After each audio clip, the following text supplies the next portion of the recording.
I wanna smack myself in the face. I am not gonna lie to you. I'm a little bit ashamed of myself that I'm doing this video.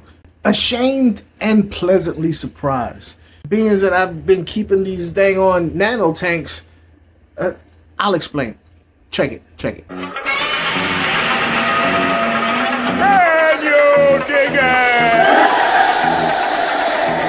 Why so serious?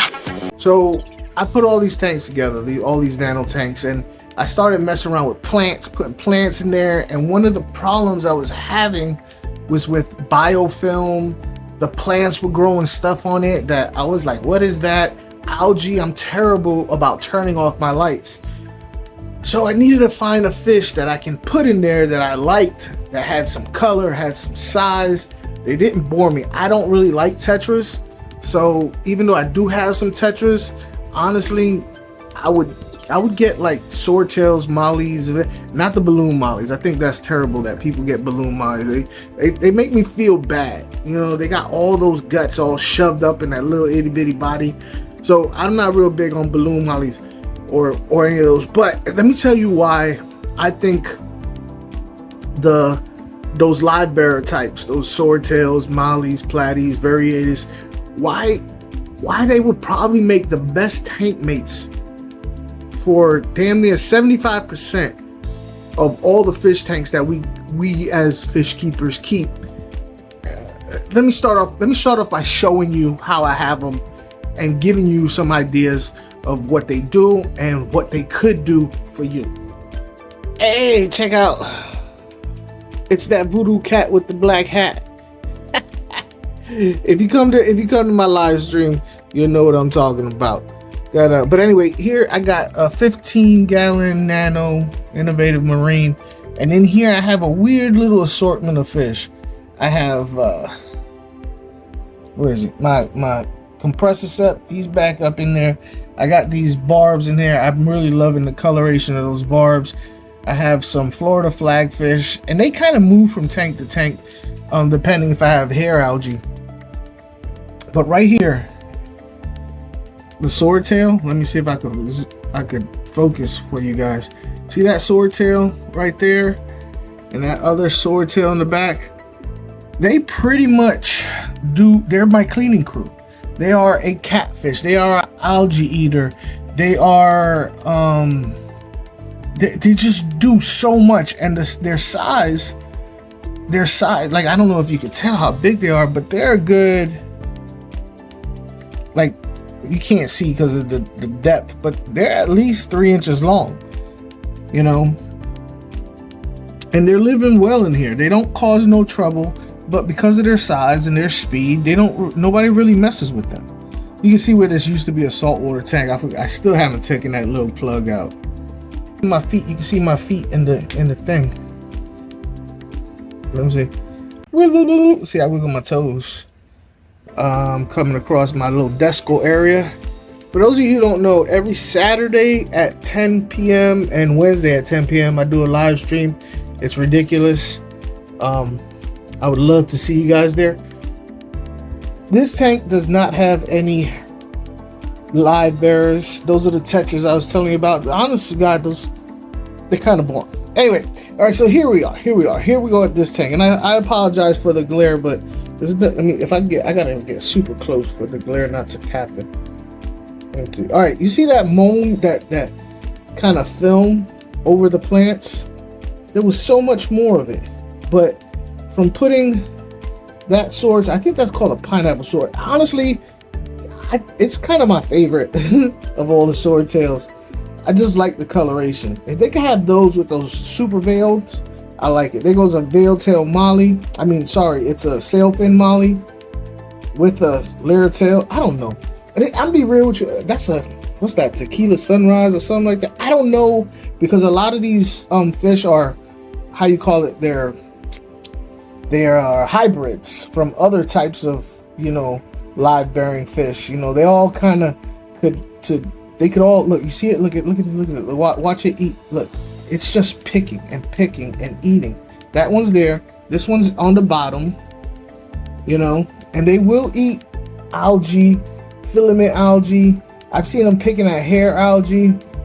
I don't even have this boost phalange, whatever the hell it's called, that used to have all kinds of hair algae on it. They picked it off clean. So I got them in there, and I got them in there with the zebra car. Look how beautiful that sucker's face is. He looks like an alien. He looks like an alien. What's up, zebra? You want to come out? Of course, my green tiger bars are loving them. But he's in there. Look at the patterns on his face. He look crazy. Anyway, here I got me my paradise gourami.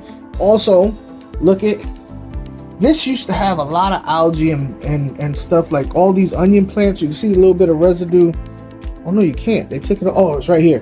All right, you see the black on the onion plant? You see the little stringy plant things? You see the black on there? That's where there used to be algae and black beard, some kind of fuzzy black algae. Yeah, it's gone now. And it's because of these guys. You know, it's just a random assortment. You can get them at pet stores a lot for cheap. And they do so well. One of the other things I like about this, and I can tell you from this guy, one of the other things I like about having live bears is it kind of brings out the predatory nature of these fish. When these guys have babies, they have live babies, and they constantly are having babies. But not like guppies. They don't put out quite as many as guppies, but they do put out a lot. But it brings out the predatory nature of the other fish in the tank, because the other fish in the tank get to chase little stuff down and whatnot. If I were to take out the predators and left enough hiding spaces for the babies, I would never have to buy new fish, because these mollies and swordtails would actually just repopulate their own self. So I have that. All right, so here I have he's in the back. He's hiding in there. See him hiding? You see him moving around in there? That's a topaz cichlid. And I have swords in there with them. But they're on the bigger side. They're on the bigger side. There's, come on, come out. Come on, look at them. I see you. I have them. And then, of course, you know, if you need a little color, I got a really dark tank. I got like dark rocks, dark. And I wanted to put some color in there. So look, got me some random gold molly.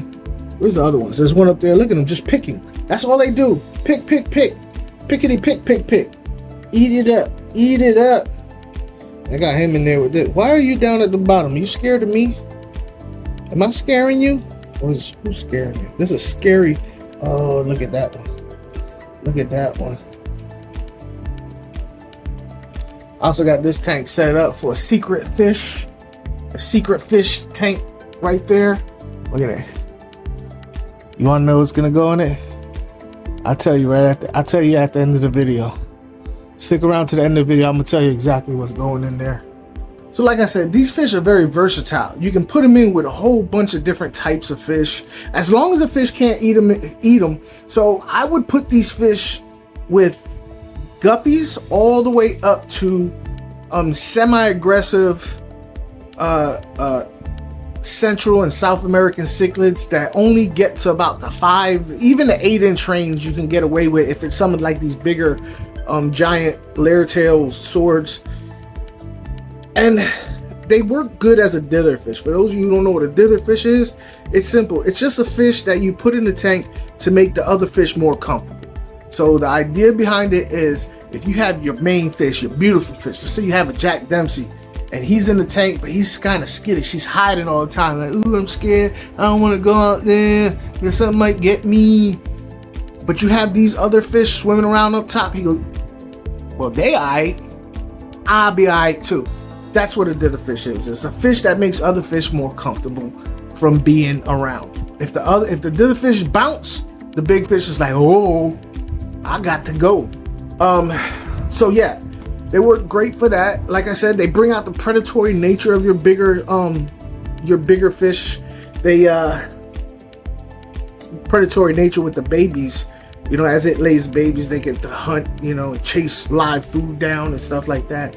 If you don't If you don't want to keep buying fish, you can just get yourself a bunch of these and they'll just go ahead and reproduce.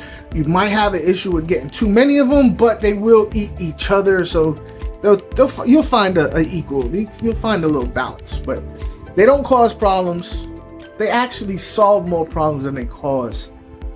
But they're considered like a beginner fish. If you knew what they did for you, keeping them with fish that most people wouldn't think you can keep them with, like aggressive cichlids and stuff, is kind of a boss advanced move. So you can tell everybody, be like, oh, you got they suck, they for beginners. You can tell them to kiss it. You can tell them Aquafunk said kiss it. Da, da, da, da. Da, da, da, da, da. Da, da, da, da, da. Da, da, da, da, da.